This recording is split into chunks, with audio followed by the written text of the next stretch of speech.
May mga panaginip na tila ordinaryo lang, ngunit kapag binigyan ng mas malalim na kahulugan, may dala itong mensahe na dapat nating bigyang pansin.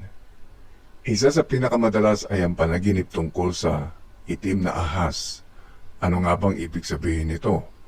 At paano kung ang ahas ay pinapaamo mo, pero bigla kang kinagat?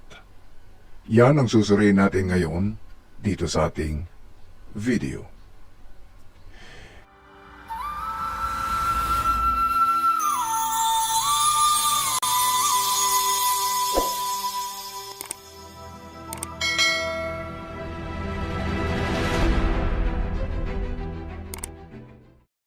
Nanaginip si PMLD-80 at ito yung gusto niya mabigyan ng kahulugan.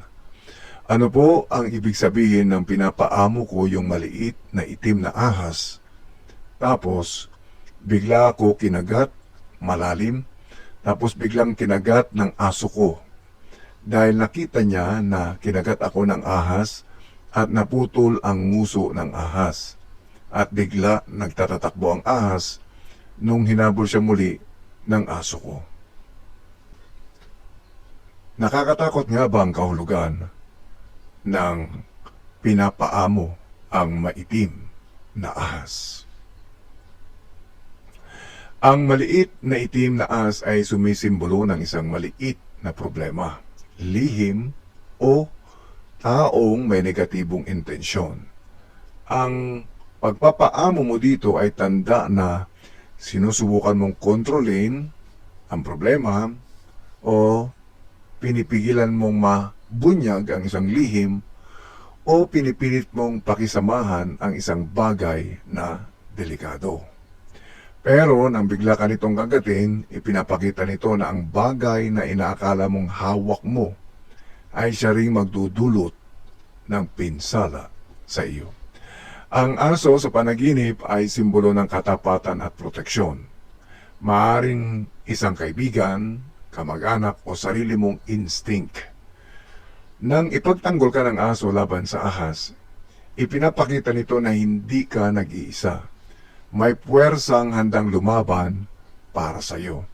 At ang pagtakbo ng ahas matapos maputol ang nguso nito ay senyales na kahit nasugatan na o nasaktan ka o naapektuhan ka ng problema, hindi pa ito tuluyang nawawala. Kung titingnan sa mas malalim na simbolismo, ito ang mensahe ng iyong panaginip. Huwag maliitin ang maliliit na problema. Kapag pinabayaan ito, maaring lumala at magdulot ng matinding pinsala. Ang aso ay refleksyon ng iyong sariling lakas o isang tapat na tao sa iyong buhay. Pinapaalala nitong hindi ka nag-iisa sa laban. Ang ahas na hindi tuluyang nawala ay babala. Maaring bumalik ang parehong problema o tukso kung hindi mo ito haharapin ng buo. Maraming iba't ibang anyo ng itim na ahas sa panaginip. At sa mga susunod na mga sandali ay bibigay ko sa inyo ang iba't ibang kahulugan ng iba't ibang anyo ng itim na ahas. Kapag nakakita ka ng maliit na itim na ahas sa iyong panaginip, ito ay nangangahulugan, sumisimbolo sa maliit na suliranin o kaya naman ay inggit na lumalaki kapag pinabayaan. Kapag malaking itim na ahas naman, ito ay malaking kaaway o malaking pagsubok na mahirap kontrolin. Kapag ang itim na ahas ay umaatake, ito ay nangangahulugan ng pagtataksil, kasinungalingan o isang napakadelikadong sitwasyon. Kapag ikaw ay nakakita ng itim na ahas na pinapaamo o ikaw mismo ay pinapaamo mong itim na ahas, sinusubukan mong kontrolin ang problema, ang iyong mga lihim o tukso o maging ang iyong sariling emosyon. Ang itim na ahas na patay na, kapag ikaw ay nakakita sa iyong panaginip, ito ang pagtatapos ng isang problema. Ibig sabihin, ikaw ay magkakaroon ng tagumpay laban sa iyong kaaway.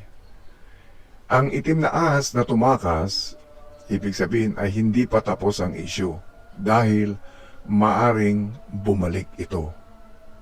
Kapag nakakita ka naman ng maraming itim na ahas, magkakaroon ng kaguluhan sa iyong paligid o magkakaroon ka o mapapalibutan ka ng maraming tao na hindi tapat sa iyo. Ang panaginip tungkol sa itim na ahas ay hindi basta-basta. Isa itong babala at paalaala na ang mga maliliit na bagay kapag hindi binigyang pansin ay kayang sumugat ng malalim. Ngunit tandaan, lagi ka may proteksyon mula sa sarili mong tapang at mula sa mga taong tunay na tapat sa iyo. Maraming salamat sa inyong panonood at magkita-kita tayo muli sa susunod kong mga video.